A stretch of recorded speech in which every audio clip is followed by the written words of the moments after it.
और भाई कैसे हो? कसा काय मस्त। चलो, बायोलॉजी बाय मोहित गौरावत। भाई कल जिसने क्लास अटेंड नहीं करी, कल वाली लास्ट वाली एपिथेलियल टिश्यू की, तो उसके लिए बता देता हूँ कि भाई ये टेलीग्राम चैनल है, यहाँ पर जाकर आप अपनी सारी अपडेट मिल जाएगी आपको। हम लोग 0 से लेके 100 तक चलेंगे। इन जूलॉजी 2 ईयर के अंदर अंदर कंप्लीट करेंगे बढ़िया तरीके से। 0 मतलब 0, ठीक है। कोटा के मॉड्यूल मिल जाएंगे आपको लगभग डिस्कशन में। एनसीईआरटी पढ़ेंगे हम पूरी पूरी, और डीपीपी करेंगे, ठीक है।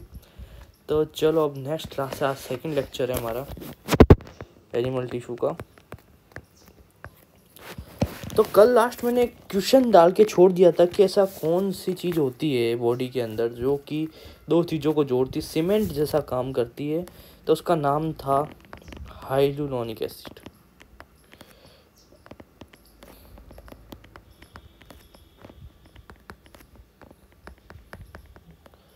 Hyaluronic acid.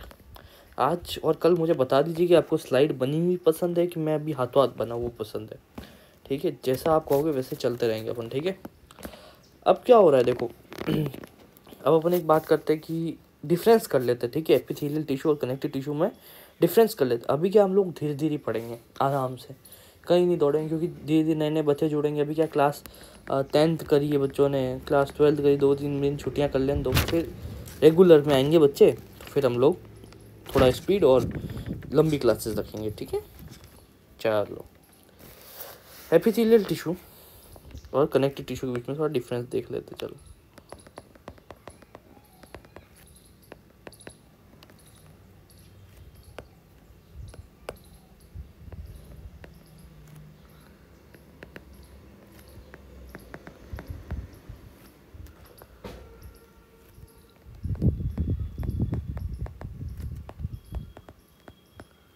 कनेक्टिव टिश्यू,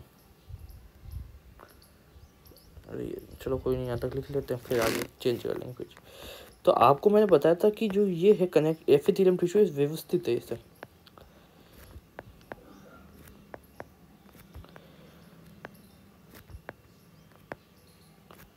इस तरीके से व्यवस्थित है, और ये कुछ इस तरीके से है, ठीक है। तो इसके अंदर मैंने आपको बताया था सेल्स ज़्यादा होती है कंपेयर टू मैट्रिक्स। और इसमें क्या होता है, मैट्रिक्स ज़्यादा होती कंपेयर टू सेल। इसमें सेल ऐसे 1 2 3 ये ऐसे सेल्स होते हैं, ठीक है। ये रेगुलरली, ठीक है ना, एडजस्टमेंट होता है इनका, एकदम परफेक्टली एडजस्टमेंट होता है। ये रेगुलर अरेंज है, ठीक है। जैसे ये 1 2 मतलब एकदम परफेक्टली अरेंज हो रखी है। आपको ये व्यवस्थित मिल जाएगी हर चीज़, कहते हैं ना व्यवस्थित होनी चाहिए हर चीज़, वैसे व्यवस्थित है ये। और इसके अंदर क्या होगा, आपको मतलब ढूंढनी पड़ेगी कहाँ है, कौन सी कहाँ है, कौन सी कहाँ है, कुछ पता ही नहीं चल रहा, अव्यवस्थित है, ठीक है। डिस्टर्ब है पूरी पूरी। इसमें फाइबर नहीं होते, बट इसमें फाइबर % होते हैं। ये आउटर मोस्ट सरफेस पे पाई जाती है, बाउंड्रीज पर, आउटर मोस्ट सरफेस पर हमारी बॉडी की। कनेक्ट टिश्यू क्या करती है, सपोर्ट प्रोवाइड करती है अंदर, ठीक है, सपोर्टिव फॉर्म में पर वर्क करती है, ठीक है। यहाँ तक कंप्लीट। चलो, हम डिस्कस कर चुके थे कल इतना कुछ, है ना। जिसने अगर कल वाली क्लास देखी तो उसको तो ये एपिथेलियल कनेक्टिव टिश्यू के डिफरेंस भी पता चल गए होंगे। चलो आगे हम बात करते हैं। अब इसको परफेक्टली पढ़ेंगे, ठीक है, कि भाई इतने देर तो हम लोगों ने बेसिक चीज़ें पढ़ ली, अभी थोड़ी बहुत बेसिक बाकी है। एक वीडियो और आएगा, उसमें थोड़ा बेसिक और आएगा, उसके बाद हम लोग एकदम फ्लो में चलेंगे। अभी आपको ये नहीं पता चल रहा होगा कि यार स्किन जंप स्किन, चलो ठीक है, आगे बात करेंगे इस बारे में भी। अभी आपका बेसिक है, एनिमल टिश्यू सबसे पहला टॉपिक होता है हमारा। तो एपी यानी अपोन, अपोन यानी क्या होता है, किसी के ऊपर।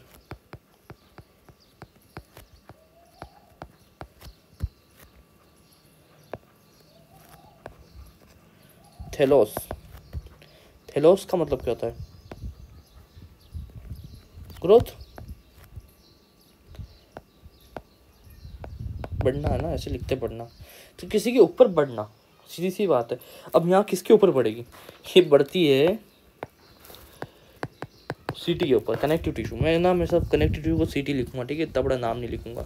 तो कनेक्टिव जो ड्यूरिंग ये ग्रो जो करती है, ये जो पाई जाती है, जहाँ जहाँ ये पाई जाएगी वहाँ वहाँ कनेक्टिव टिश्यू पाई जाएगी।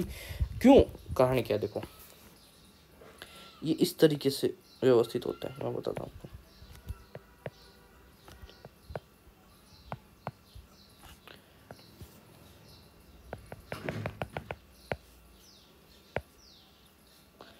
This called connective tissue, epithelial tissue, ऐसे होते। अब इसके अंदर क्या होती है? Blood vessels are not present, BV नहीं आती, बीवी होती इसके अंदर, बीवी नहीं रे, बीवी ब्लड वेसल, जो न्यूट्रिएंट, ठीक है, वेस्ट मटेरियल ले जाना है ना, ऑक्सीजन लाना, ये सप्लाई करती है इसको। तो ब्लड वेसल्स जो है वो यहाँ होती है, वो ये इसको सप्लाई करती है, ठीक है। इसमें कोई ब्लड वेसल्स नहीं होती, इसलिए ये किसी और के ऊपर ग्रो कर रहा होता है, ठीक है। यहाँ तक क्लियर हुआ सबको? चलो, ये क्या है? इस कॉल्ड बेसमेंट मेम्ब्रेन। इसके बारे में भी डिस्कस करेंगे अपन इसके जस्ट बाद, नेक्स्ट टॉपिक इसका ही आएगा, ठीक है। अब एक बात और बहुत अच्छी बताता हूँ आपको।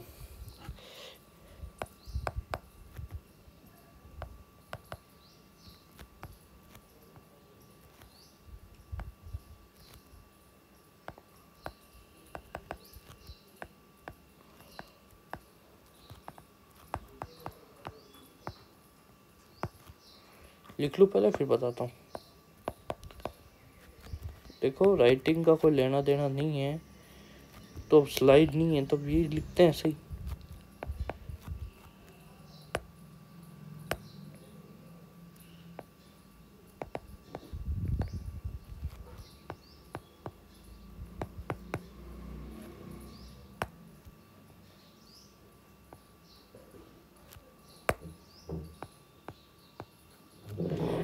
During embryo development epithelial organ first, पैप से पहले जब फीटस होता है ना माँ के गर्भ में बच्चा, तो उसमें सबसे पहले डेवलपमेंट किसका होता है? एपिथेलियल का ही डेवलपमेंट होता है, ठीक है।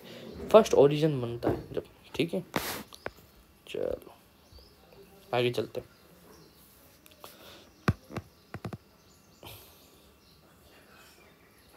एक सीक्वेंस बताता हूँ चलो आपको और। कनेक्टिव टिश्यू, बेसमेंट मेम्ब्रेन, ठीक है, ये दो टाइप की होती है, मगर अभी चलो एक सिंगल आप नाम याद रखो, बेसमेंट मेम्ब्रेन, और ये एपिथेलियल टिश्यू, CTBMET, ठीक है, ठीक है।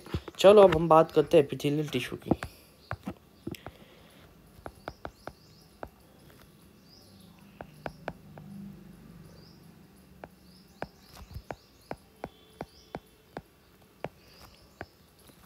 ये दो टाइप का होता है,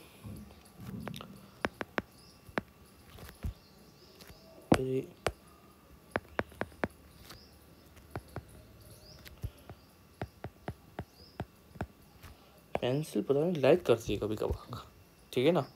चलो क्या होता है कि सिंपल जो होता है ना, उसमें एक सिंगल लेयर होती है सेल की।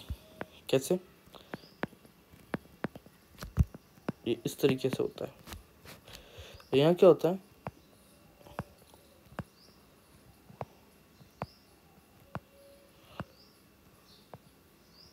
मल्टी लेयर होता है, सेल्स की मल्टी लेयर्स पाई जाती हैं, जबकि सिंपल में क्या है? सिंगल लेयर पाई जाती है,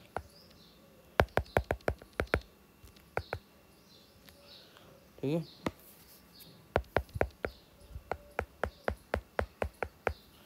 यहाँ तक क्लियर?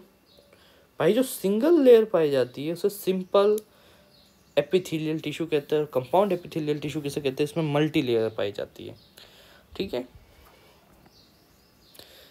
अब आपको एग्जाम्पल बताओ, मल्टी लेयर जैसे देखो, इसके अंदर ना न्यूक्लियस ऐसे बना देना, मैं इसे सही बन नहीं रहा, ठीक है, आप बना लेना।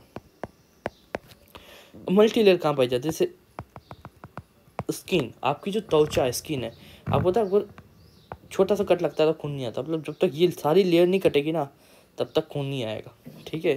तो खून क्यों नहीं आता पता है, क्योंकि एपिथेलियल टिश्यू में ब्लड वेसल है ही नहीं। वो जब तक कटेगा तब तक कनेक्टिव टिश्यू तक नहीं पहुंचेगा ना, वो यहाँ तक आपका कट नहीं लगेगा ना तब तक आपको ब्लड नहीं आएगा। यहाँ तक तो लेयर कटती रहेगी, यहाँ आएगा ना कि भाई आप इतनी लेयर कट गई, अब कनेक्टिव टिश्यू आ गया, उसके अंदर ब्लड वेसल है, वो कटेगी जब खून आएगा। आई बात समझ में? स्किन इसका एग्जाम्पल है।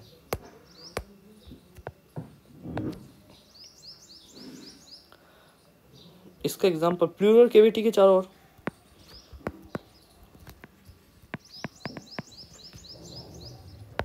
अराउंड पूरे प्लूरल कैविटी के चारों ओर पाई जाती है ना।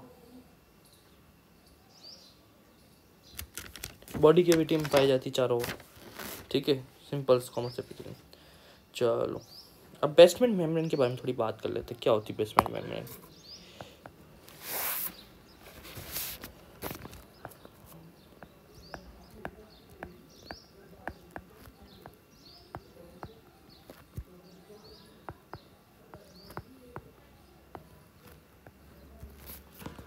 बेसमेंट मेम्ब्रेन ये 2 लेयर से मिलकर बनी है और ये कनेक्टिव और एपिथेलियल टिश्यू में बीच में थिन लेयर है। दोनों के अंदर कनेक्टिव और एपिथेलियल टिश्यू के बीच की लेयर ये कहलाती है बेसमेंट मेम्ब्रेन, और ये थिक होती है, ये थिन होती है,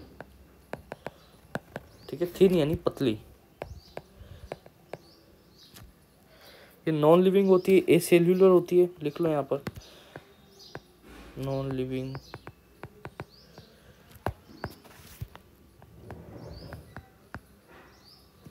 एसेल्युलर। सबसे बढ़िया बात बताऊँ उसकी है, सबसे बढ़िया बात आपको पता है, जैसे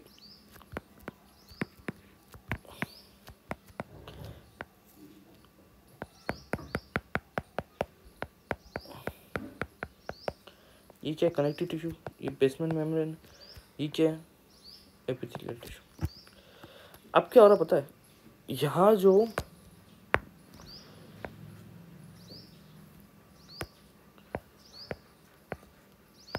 ये जो ब्लड वेसल है वो क्या कनेक्टिव टिश्यू में चल रही है। कहाँ चल रही है? कनेक्टिव टिश्यू में। अब अगर उस कनेक्टिव टिश्यू से न्यूट्रिएंट इसमें पहुँचाना है तो यहाँ से वो जाती है, यहाँ से वो कनेक्ट होती और फिर ये इसको न्यूट्रिशन वगैरह पहुँचाती है। अब ये सब, ये तो एक झिल्ली है, ये इसको जाने क्यों देगी? क्योंकि ये हाईली परमेबल होती है, हाईली परमेबल।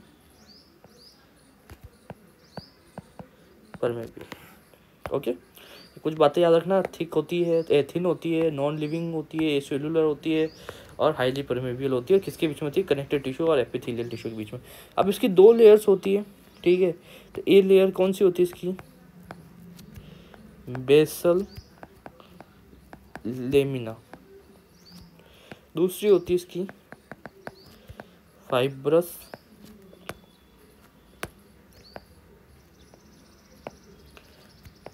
लेमिना, ठीक है। बेसल लेमिना और फाइब्रस लेमिना। बेसल लेमिना क्या होती है और फाइब्रस लेमिना क्या होती है? ये एपिथेलियल टिश्यू से बनती है, made up to epithelial tissue.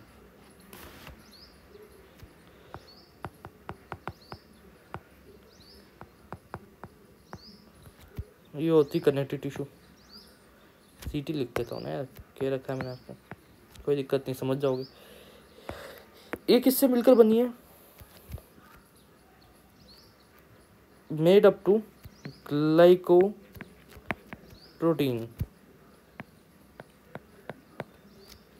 Made up to collagen and reticular fibers। समझ में आई? 2 टाइप की होती है, बेसल लेमिना और फाइब्रस लेमिना। बेसल लेमिना जो है वो एपिथेलियल टिश्यू से होती है, मतलब एपिथेलियल टिश्यू इसके ऊपर होता है, और जो ये किसके ऊपर होती है? Fibrous lamina connective tissue. बताऊंगा कैसे बनी हुई, सब बताऊंगा, टेंशन मत लो। ये क्या, ये तो समझ में नहीं आएगा सीक्वेंस, अभी समझाता हूँ। बट ये देख लो पहले, ये किससे मिलकर बना है, ग्लाइकोप्रोटीन से, और ये मिलकर बना है collagen fibre and reticular fibre. अब पता नहीं है, जब ये फाइबर्स का टॉपिक आएगा तो मैं कंप्लीट इसको समझाऊंगा। अब चलो देखते हैं डायग्राम में, अब तो समझ में आएगा क्या है। अगर मैं बेसल मेम्ब्रेन को, BM को जूम करूं ऐसे बड़ा, इसके ऊपर तो व्यवस्थित नहीं बन पा रहे हैं, और ये एपिथेलियम है आपका, ठीक है, और ये कनेक्टिव है। मुझे इसके ऊपर ध्यान देना है बेटा, ठीक है। ये जो दिख रहा है ना आपको, ये सरफेस जो एपिथेलियल टिश्यू से टच हो रहा है, ये surface is called basal lamina. BL लिखा है ना, बेसल लेमिना। जो सरफेस कनेक्टिव टिश्यू से टच हो रहा है, देखो आप दिख रहा होगा, ये टच हो रहा है, इस टच होने वाला ये सरफेस जो इसके कंट्रोल में है, और ये इसके कंट्रोल मतलब इसके टचिंग में है, ठीक है ना। जैसे अपन कहते हैं हमारे टच में वो है, हम उससे बात करके ये करवा सकते हैं काम, तो ये इसके टच में ये पार्ट, और ये पार्ट इसके टच में, तो ये तो बेसल लेमिना और ये है फाइब्रस लेमिना। क्लियर हो गया यहाँ तक, ठीक है। डायग्राम से एकदम क्लियर करो कौन सा क्या है। ऊपर वाले सरफेस जो है एपिथेलियल टिश्यू है, नीचे वाली कनेक्टिव टिश्यू है। ऊपर वाला कहलाता है BL, नीचे वाला रहता है FL, बेसल लेमिना और फाइब्रस लेमिना। कंप्लीट, कोई दिक्कत नहीं, यहाँ तक टॉपिक कंप्लीट सबका। आज मैंने क्या क्या पढ़ाया है वो सब कंप्लीट। कल से जो क्लास रहेगी वो रेगुलर रहेगी और एकदम सही रहेगी। अब तक जितने बच्चे आने थे वो आ गए होंगे, तो ठीक है। हंसते रहो, मुस्कुराते रहो, खेलते रहो, कूदते रहो, जो करना है वो करते रहो, मुझे नहीं पता, बस पढ़ते रहो, ठीक है। Thank you for watching.